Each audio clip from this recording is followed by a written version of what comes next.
So this world that we live in, this world in which every conversation has potential to develop into an argument, where politicians can speak to one another, and where even the most trivial of issues have someone to bind both passionately for it and against it, is not normal.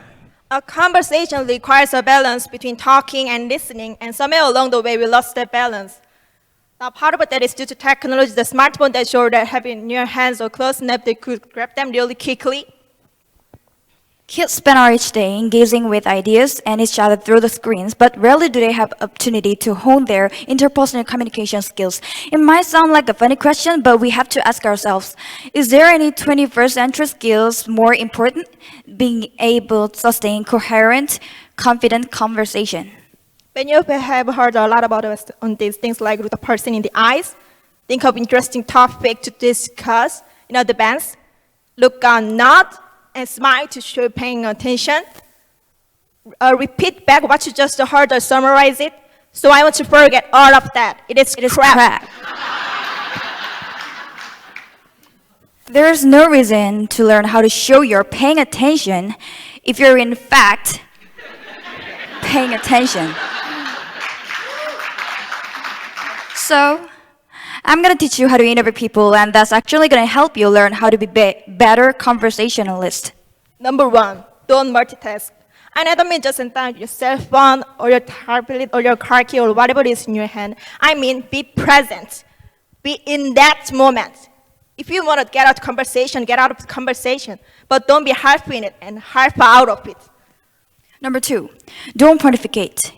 If you want to state your opinion without any opportunity for response or argument or pushback or growth, write a blog.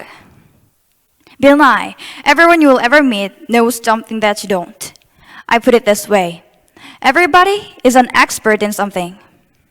Number 3, use open-ended question. In this case, take a cue from journalists. Start your question with who, what, when, where, why, or how. If you put in a completely question, you're going to get a simple answer out. If I ask you, were you terrified? You're going to respond most powerful word than sentence, which was terrified. The answer is, yes, I was, no, I wasn't. Were you angry? Yes, I was very angry. Let them describe it. They're ones they know. Try asking them things like, what was that like? How did that feel? Because then they might have a stop for a moment and think about it. And you're going to much more interesting response. Number 4, go with the flow. That means thoughts will come into your mind, and you will need to let them go out of your mind.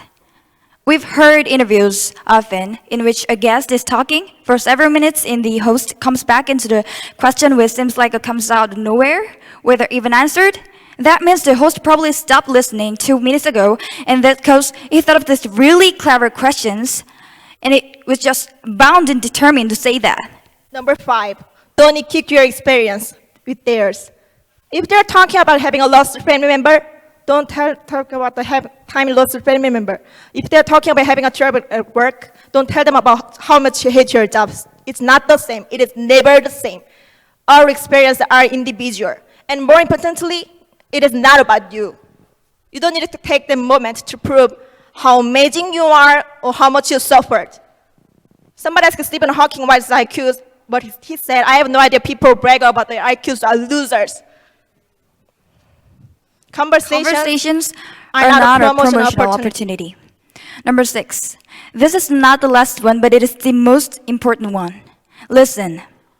I cannot tell you how many really important people have said that listening is perhaps the number one important skill that you could develop. Buddha said, I'm paraphrasing, if your mouth is open, you're not learning. But if Kevin Kula said, no man ever lives in his way out of job. Why do we not listen to each other? Number 1, with a letter talk. When I'm talking, I'm in control. I don't have to hear anything I'm not interested in. I'm the center of attention. I can lose my own identity.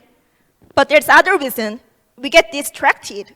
The average person talks about 225 words per minute, but we can listen at up to 500 words per minute. So our minds are filling in those other 275 words. And look, I know it takes effort and energy to pay attention to someone.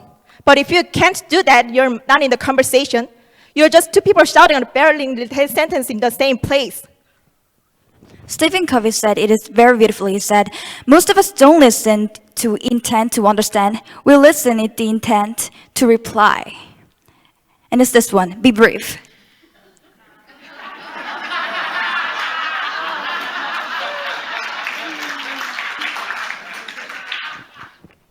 All of this boils down to the same basic concept, and it is this one. Be interested in other people. I keep my mouth shut and open as possibly can. I keep my mind open, and I'm always prepared to be amazed, and I'm never disappointed. You do the same thing. Go out, talk to people, listen to people, and most importantly, be prepared to be amazed. Thanks. 박수 주세요.